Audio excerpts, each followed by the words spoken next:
দর্শক, আজকে বাঁশের ভিতর ঢুকিয়ে চিকেন রান্না করব এবং রান্না শেষে খেয়ে খেয়ে আপনাদেরকে জানাবো যে কেমন হয়েছিল রান্নাটা। এই কাজের জন্য প্রথমেই আমাদেরকে একটা কাঁচা বাঁশ সংগ্রহ করতে হবে। তারপর সেই বাঁশটাকে সুবিধা মতো করে কেটে নিতে হবে।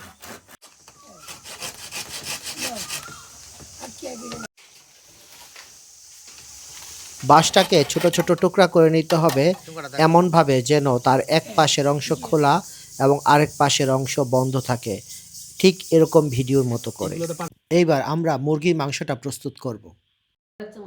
মাংসে প্রথমে দিয়ে দিব আদা বাটা, 1 টেবিল চামচ হলুদের গুঁড়া, জিরা বাটা 1 চামচ জিরার গুঁড়া, 1 চামচ, 1 থেকে 1.5 চামচ মরিচের গুঁড়া, পরিমাণ মতো বাটা মরিচ, মাংসের প্রায় অর্ধেক পরিমাণ পেঁয়াজ, 1 থেকে 1.5 কাপ পরিমাণ টক দই, সর্বশেষ কয়েক চামচ সয়াবিন তেল দিয়ে মাংসটা খুব ভালো মতো মাখিয়ে নিতে হবে। ও আচ্ছা, মাখানোর মধ্যে কিন্তু লবণ দিতে ভুল করবেন না। মাখানো শেষ হলে মাংসটা কমপক্ষে 45 মিনিটের জন্য রেখে দিন।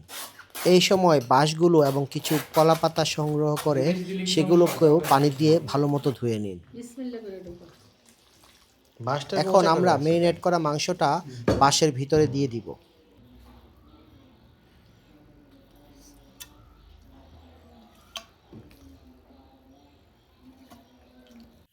মাংস দেওয়া শেষ হলে চোঙার মুখের অংশটা কলাপাতা দিয়ে বন্ধ করে দিব।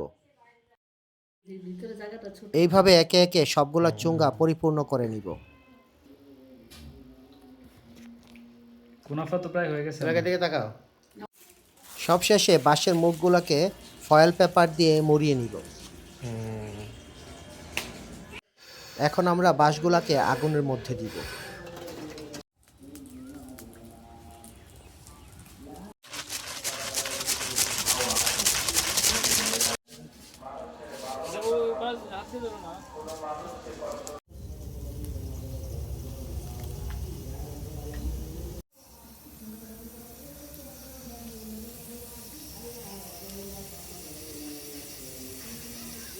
প্রতি 10 মিনিট পর পর বাঁশগুলোকে উল্টে দিব যেন তাপ চারপাশে সমানভাবে লাগে।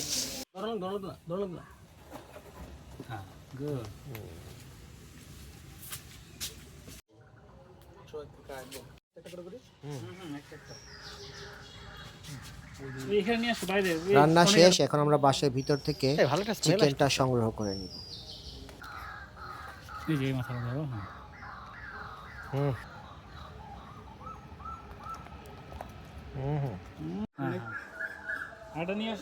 একেবারে ইফতারের সময় না, আমরা এটা খেয়ে ইফতার করবো। হ্যাঁ,